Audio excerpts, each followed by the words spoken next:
A numbers breakdown of Jazz picks 28 and 32 and the prospects around it. The old guys rule the day. It's next on Locked on Jazz.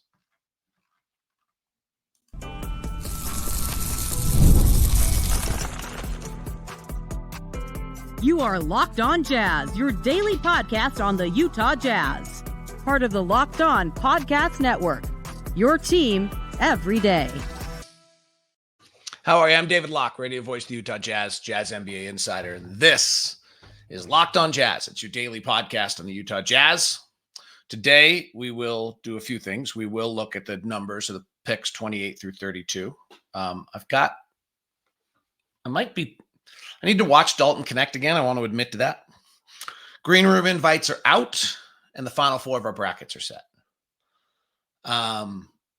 But I do want to, and think I should start the day talking about a 30-year colleague of mine, Steve Klauke. For those that are new to the show, I am David Locke, the radio voice of the Utah Jazz, and this is a daily podcast on the Utah Jazz. For those you are probably aware, Steve Klauke was the longtime broadcaster in the state of Utah, I think 3 or 4-time Utah State Broadcaster of the Year. He and I first worked together in 1993, and it's even hard to say. He got struck by a vehicle, I guess 2 nights ago now, and passed away at 69 years old, having sadly just retired after 30 years as the radio voice of the Salt Lake Bees, and a staple in our community, and experiencing his first summer of retirement. I didn't know what to do today. I'm heartbroken.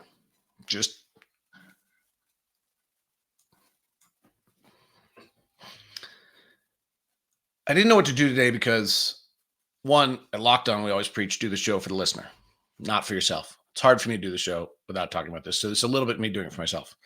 But I do think if we talk about Steve for a minute, maybe we're all a little better. Maybe we're all just a little bit better. Maybe I needed to, because we're on YouTube now, explain why my eyes look like I've had the largest allergy attack ever. It's really hard. I sometimes think we get in a contest of, like, when something like this happens, well, I knew him better. I'm not trying to play that at all. I'm heartbroken. I'm heartbroken for Adam, who I know very, very well as our equipment manager. I'm heartbroken for Sue, who had me over for Thanksgiving dinner the first time for my first night in Utah. But the reason I want to talk about Steve is because I do think we can be better for it. He was nice in a world that doesn't always reward nice. And he was solid in a world that doesn't always reward solid.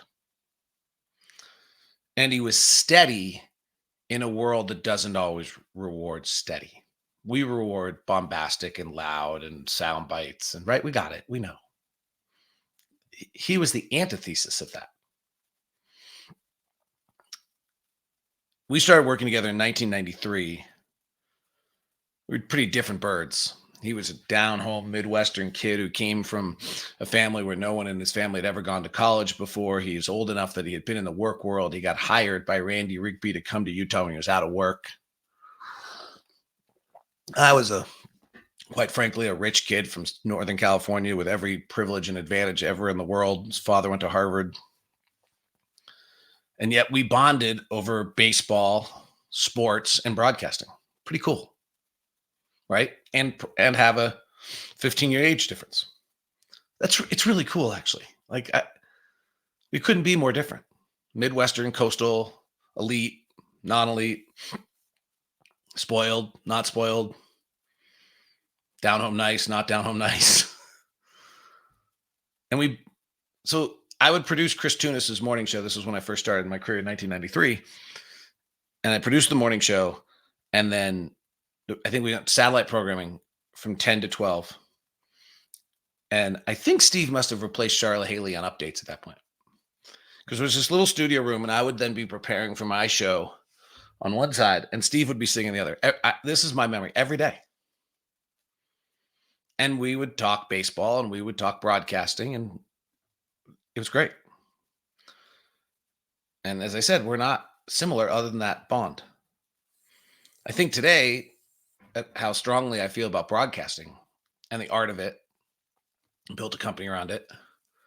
And how what I think of play-by-play, and Alan Horton and Tim Roy, and my good friends in the league, know that, like, I mean, I'm listening all the time and texting and talking about the art. The first person I ever did that was Steve.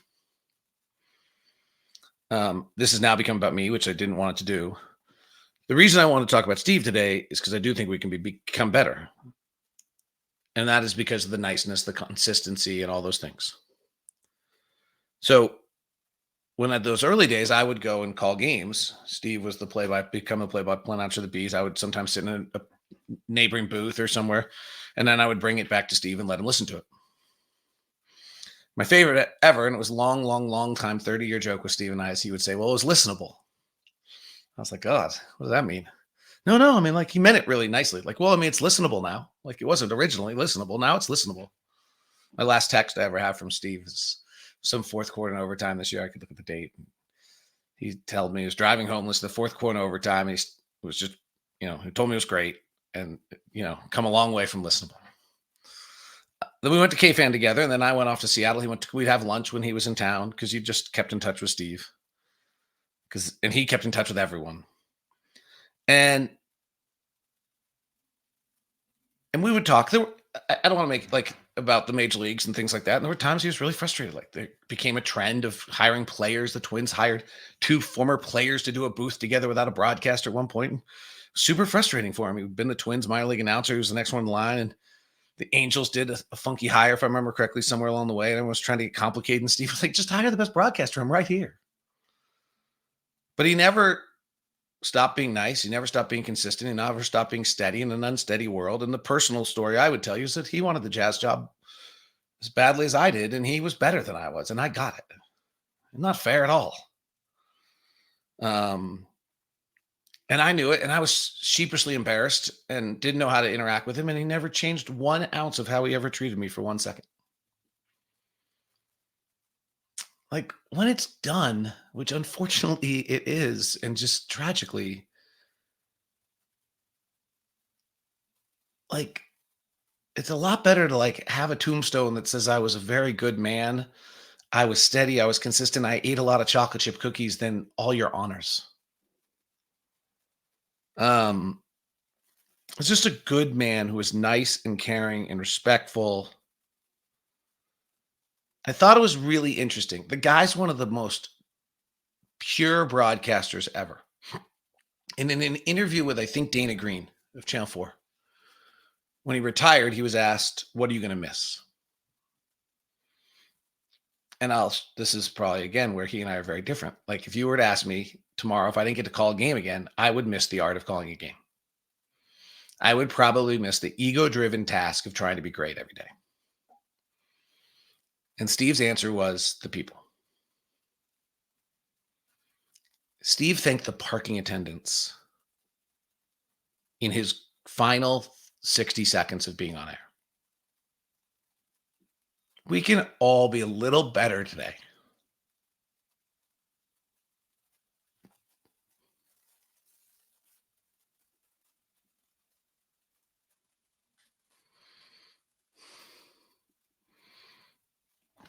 If we take that model.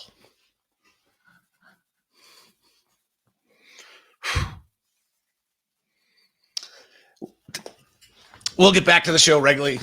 Wow, I just look like hell. Today's show, I'm sure the sponsors love this.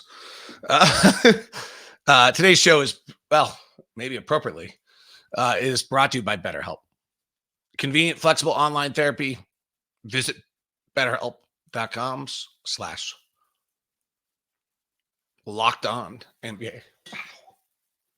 I gotta be honest. I thought I was gonna be fine today. I was a mess all day yesterday. It just really has struck me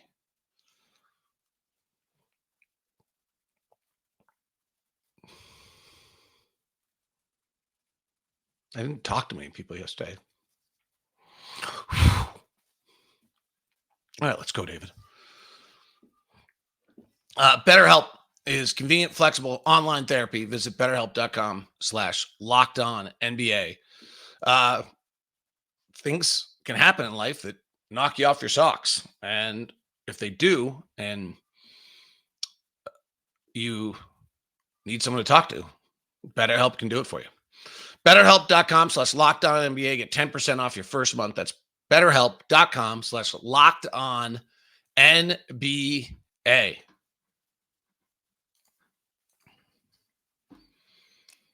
All right. Thank you very much for making Locked On Jazz your first listen of the day. Let's see if I can get this going. Got a bunch of stuff. Talk some NBA draft here. All right. We're at the final four of our bracket. The first day, Cody Williams. This is actually pretty interesting, everybody. So when the Cody Williams Ron Holland matchup has literally just gone on YouTube, voting has gone back and forth. Cody Williams at 51%, Ron Holland's at 49%. Right now, I mean, it's done. We did it yesterday. So Cody Williams beat Ron Holland, but actually yesterday at one point of the day, the voting's still open on that one on the YouTube community page. It had flipped. So that's a really interesting match. And I actually think there's a really, really high probability that the 10th pick is going to come down to Cody Williams or Ron Holland for the Jazz. I think they're going to have the choice of either. There's a chance one of them is going to go earlier. Cody Williams just may not get to 10. I talked to somebody in the league, had him third on his draft board. So, there's maybe a chance. But I was watching and listening to some mock drafts yesterday, and he kind of keeps getting there. It's an interesting to see how this plays. Dillingham beat Jacoby Walter. Dalton Knecht on YouTube is at 67% over Jared McCain. On Twitter is at 66%. So, again, very interesting how much kind of even level both those two voting locations have. And then Nikola Topic seems to be our hot guy. He blew out Devin Carter, 82% of the vote, 79% on YouTube, 84% on Twitter. So our final four is set. It's Cody Williams versus Rob Dillingham today, Nikola Topic versus Dalton Knecht tomorrow, and then we'll have the finals on Friday, and then again, Leaf Tulane takes over next week. I'm working actually on I've gotten kind of intrigued by some of the success I've had on the numbers. So I'm actually going to try to see how many years back I can go and have every first round picks, collegiate or pre-numbers done, and see if there's actually something more to this system than I have. And I'm a little bit intrigued because my system basically says, don't draft Stephen Castle, don't draft Ron Holland. In this draft, pretty hard to not do that on either of those guys. My system says Reed Shepherd's going to be terrific. It's pretty interesting. The other one that's really interesting here is how poorly this draft is being talked about. And all right, if you look at, I was looking at last year and the transition percentage. So if those of you are new to this, the way I look at players is I break it down into three levels. I have three stats we look at for athleticism, which is transition percentile, what percentile they are in transition, how they are in isolation, and what they do at the rim. To me, that tells me what athleticism is. And then if somebody's over 80%, then I kind of highlight it and take a look at it to see what it means. And then we look at whether or not you have playmaking skills. That one's just super simple. That one's just, what's your pick and roll ability? Playmaking to me is pick and roll in the NBA. Okay. Then we look at shooting, and we look at shooting in two different categories. One is spot up percentile. The other is catch and shoot percentile. And we do look at catch and shoot unguarded, but that has been a little wavering in whether it's an indicator. And then the final one is whether you can create for yourself. And that's dribbling off the bounce. So here's an interesting little note. Let's just kind of take this for a second. When we talk about how bad this year's draft is, would we all agree that the collegiate game, or the game that these kids are coming from, is actually probably the same, if not a little older because of COVID, and better? So in last year's draft on playmaking, the only players that were in 80 percentile or better in the pick and roll were Grady Dick, who ran 37. Podziemski was at the 78th percentile, or Jaime Jaquez was at the 78th percentile. And Brandon Podziemski was at the 78th percentile. Marcus Sasser was in the 89th percentile. Those three, by the way, all became kind of surprises of the draft. And then Julian Strawther, who actually turned out to be pretty good, was in the 77th percentile. And then of guards who actually ran a lot of pick and rolls, Cason Wallace was the best of the 70th. So none of these guys were actually very good pick and roll guard ball handlers. This year's draft, you have Topic, who's in the 89th percentile. Reed Sheppard is in the 93rd percentile. Rob Dillingham was in the 89th percentile. Jared McKean in the 93rd percentile. Devin Carter in the 89th percentile. Bub Carrington, who's in the 85th percentile. And Terrence Shannon, who's in the 95th percentile. The numbers on this year's draft in regards to playmaking pick and roll are far superior to last year's draft. Well, the athletes aren't as good. Okay, except for the fact that 1, 2, 3, 4, 5, 6, 7, 8, 9, 10, 11, 12 of the top 30 projected players are in the 80th percentile in athleticism. And last year, that number was 1, 2, 3, 4, 5, 6, 7, 8, 9, 10, 11. So there's 12 guys in the projected top 30. Last year, there were 11 in athleticism in the 80th percentile or better. What about shooting?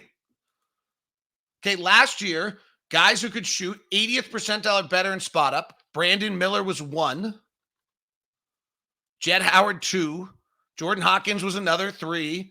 Brandon Podziemski was 4. Cam Whitmore was 5. Dariq Whitehead 6. Marcus Sasser was 7. Julian Strawther was 8. So there were 8 guys last year in the 80th percentile or better in spot up. Okay, this year you got Reed Sheppard at 100. Rob Dillingham at 97. Cody Williams didn't take a lot at 86. Dalton Knecht at 94th percentile. Tristan Da Silva at the 87th. Khalil Ware at the 87th, didn't take very many. Furpy at the Furpy at the 98th percentile. Tyler Kolek out of Marquette at the 95th. Sure, he's a little older. And then Terrence Shannon at the 80th. So 1, 2, 3, 4. Take out guys who haven't taken very much. 5, 6, 7, 8. I'm just actually not convinced that this draft is as bad as everybody says it is. I think there's just plenty of players. It might not have the top Victor Wembanyama. Let's go with creating off the bounce. Last year, the guys that were actually over the 80th percentile in creating off the bench were Grady Dick, who had the one dribble to his right, and so that counted as off the bounce. Brandon Podziemski. Podziemski kicked the numbers last year. And Ben Sheppard, who turned out to be pretty good during the playoffs. And then Bryce Sensabaugh. Okay, those were the 4 players last year that had over 80 percentile on off-the-bounce dribbles. This year, Alex Sarr, but he only took 29, so we'll bypass that. Reed Sheppard's in the 99th percentile. Rob Dillingham's in the 82nd percentile. Filipowski hasn't taken me. McCain's in the 81st percentile. Bub Carrington, on 250 of them, is in the 83rd percentile. I'm super curious about him. And Terrence Sheppard's in the 91st. So 1, 2, 3, 4, 5.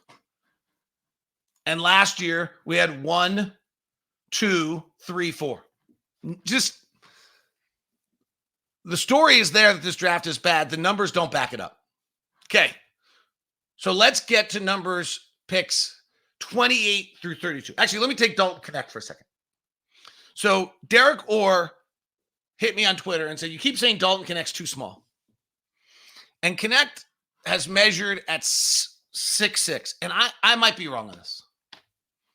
So Knecht makes me super worried because he's 23 years old and he just has every red flag imaginable of draft history. But he's 6'6". And his point is DiVincenzo 6'4", Clay's 6'6", Bogdan Bogdanovic is 6'5", Desmond Bain 6'5", Tyler Hero 6'5", Tim Hardaway Jr. 6'5", and Mikal Bridges is 6'6". And I've been talking about him like he's Kyle Korver, Doug McDermott, which to me means he's a little limited athletically, and I'm going, those are white on white comps, and that he's going to have to be able to be moving to get his shot window is going to be hard for him to maintain. That's been my thought process. And at 6'6", it's better to be a few inches up. But 6'6" is not disastrous. Here's what I do think is kind of worth, where then I went and reviewed the numbers, and I'll have to watch Knecht a little bit more to understand him. Again, super concerned about the fact that he's 23 years old going up against 18-year-olds. But he did get 207 shots at the rim last year. So awful lot. Was in the 61st percentile. He ran 109 pick and rolls last year. Okay. His shooting is 94th percentile in spot up, 88th percentile in catch and shoot. His off the bounce shooting is not great. He took 121, which is other than Bub Carrington.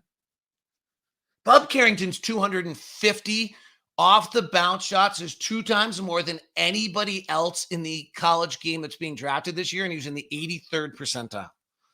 I cannot think of a skill that translates better, frankly. I'm super curious on Bub Carrington. 6'5", 190-pound guard out of Pittsburgh. So here's what's interesting, and the reason I bring up Knecht today.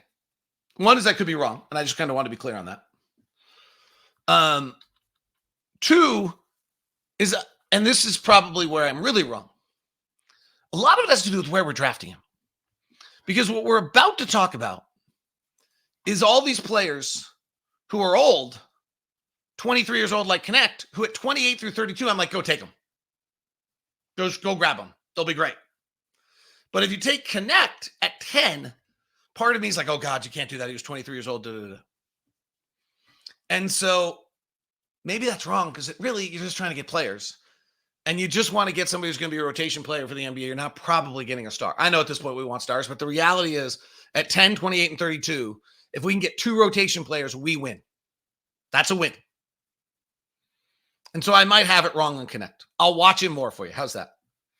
And probably I'll watch him more before we do the Toppich versus Knecht pick. Cody Williams won me over in the Cal game, by the way. Really won me over in a lot of things in the Cal game. Cody Williams versus Rob Dillingham will be today's vote on that. Green room invites. Nothing too surprising, though. Dillingham's name was left off of it. Now it's kind of back on as though he has a workout pending. So it's Rosh Hashanah. Come on, David.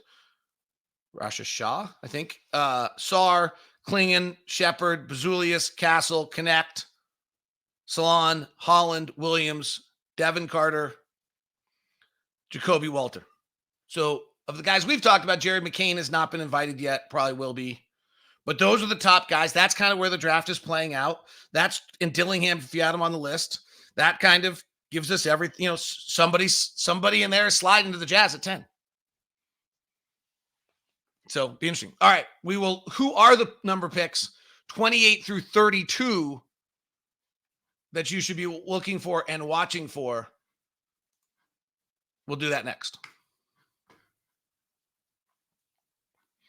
Today's edition of Locked On Jazz, which has been unique in itself, is brought to you by our friends over at FanDuel. Game 3 of the NBA Finals tonight. Possibly no Porzingis. That makes it for a very different ball game. And you can take advantage and have some fun and get into the action with our friends over at FanDuel. FanDuel.com/LockedOn, $200 with a winning $5 bonus bets for you with a winning $5 bet right now at FanDuel. That's 200 bucks. You can bet 200 bucks or butts.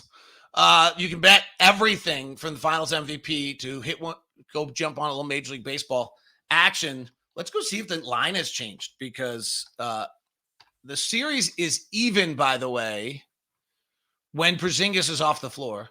Dallas is up to a 2.5-point favorite. I think they were 1.5. It's plus 3,100 for Luka to score 50 tonight. The first basket, how it happens, is it an Al Horford dunk? That's plus 9,500. Players to score 30 or more, 4 or more assists, all sorts of fun things. You can get into all the action in all the different ways. Dallas is plus 540 to win the series. If you think Porzingis is not going to play anymore, dun, dun, dun, who knows? All right, that is all at FanDuel.com/LockedOn.